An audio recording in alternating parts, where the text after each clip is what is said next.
High my to family, welcome back to my channel. আজকে আবার তোমাদের জন্য নিয়ে চলে এসেছি আমার ট্র্যাভেল ব্লগের একটা নতুন এপিসোড। আজকে শেয়ার করে নেব আমার ট্র্যাভেল ব্লগের এপিসোড 13। তো চলো দেখা যাক এই এপিসোডে আমরা কোথায় ঘুরতে যাচ্ছি আর সেই জায়গাটা কেমন। তাহলে শুরু করি আজকের ব্লগটা। আগের এপিসোডে দেখেছিলে যে আমরা গিয়েছিলাম লিভিং রুট ব্রিজ, সেখান থেকে চলে গিয়েছিলাম মৌসুমী কেভ।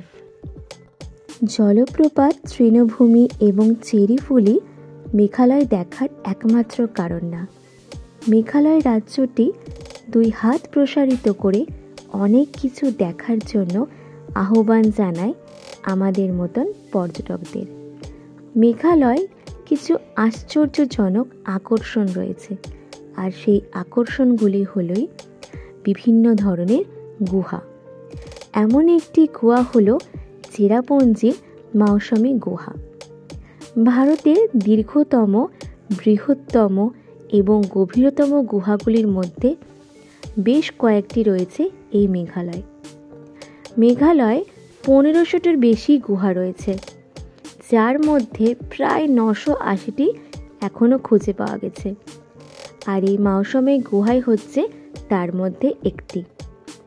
এই গুহার আবার স্থানীয়ভাবে ক্রেম মৌসুমী নামে পরিচিত। এই গুহায় প্রবেশ করতে গেলে দর্শকদের মাথাপিছু 20 টাকা করে দিতে হবে। ক্যামেরার জন্য অতিরিক্ত 20 টাকা চার্জ করা হয়। এই গুহার ভেতরে শুধুমাত্র 150 মিটার দূরত্ব পর্যটকদের জন্য উন্মুক্ত। এই গুহা ফসিলসের জন্য জনপ্রিয়। এই জীবাশ্ম বা এমবেডেড সামুদ্রিক জীব দেখতে হলে আমাদেরকে মন দিয়ে দেখতে হবে গুহার ভেতরের দেওয়াল এবং সেই দেওয়ালগুলির গঠন আকৃতি। এই গুহার মেঝের ওপর দিয়ে প্রবাহিত হয়েছে নদী, এবং তোমরা আগে গিয়ে দেখতে পাবে যে এই গুহা থেকে সবসময় কিন্তু জল ঝরে পড়েছে। মোদ্দা কথা, সব মিলিয়ে এই মৌসুমী গুহা বেশ রোমাঞ্চকর।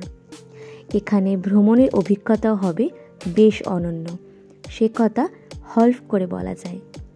এখন আমি আর কোনো কথা বলবো না, তোমরা শুধু দেখতে থাকো এই গুহার ভেতরের পরিবেশটা কেমন।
আজকের এই ব্লগটা এখানেই শেষ হলো।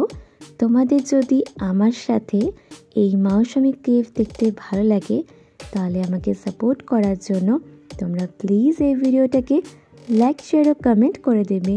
যারা যারা এখনও চ্যানেলটিকে সাবস্ক্রাইব করনি তারা প্লিজ এই চ্যানেলটিকে সাবস্ক্রাইব করে দিয়ে পাশে বেল আইকনটিকে অলে ক্লিক করে দেবে। দেখা হবে তোমাদের সাথে পরবর্তী একটা ব্লগে। ততক্ষণ টাটা।